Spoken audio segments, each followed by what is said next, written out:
দুঃখজনকভাবে হাদি ভাইয়ের সাথে আমার শনিবারে বসার কথা ছিল, হাদি ভাই শুক্রবারে চলে গেলেন। হাদি ভাইয়ের বক্তব্য যখন শুনতাম বা হাদি ভাইয়ের কথা যখন শুনতাম বা সামনে থেকে যতটুকু দেখার সৌভাগ্য হয়েছে, আমার বারবার মনে হতো যে হাদি ভাই আমাদের কথা, আমাদের হৃদয়ের কথাটা বলতেছেন।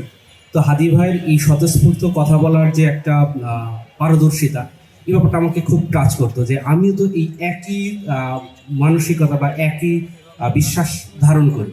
তো আমার আমার মানে একটাই ছিল যে আমি হাদি ভাইয়ের কাছ থেকে এই যে স্বতঃস্ফূর্তভাবে নিজের যা বিশ্বাস, এই বিশ্বাসটাকে মানুষের সামনে প্রকাশ করার যে পারদর্শিতা, এইটা আমি হাদি ভাইয়ের কাছ থেকে শিখব।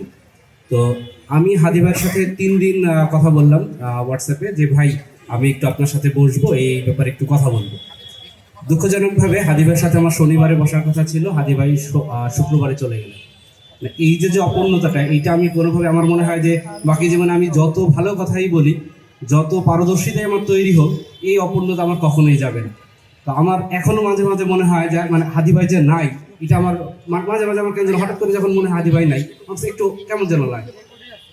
তো এই জায়গা থেকে আমি আরেকটা কথা বলবো, হাদি ভাই আমাদের এই সাহিত্য ও সাংস্কৃতিক চর্চার যে জায়গাটা, এইখানে আমাদের বাংলাদেশ পন্থা বা চিরাচরিত বাঙালি ইসলাম পন্থার যে একটা প্রয়োগ, সেই কাজটা উনি করতে চেয়েছিলেন।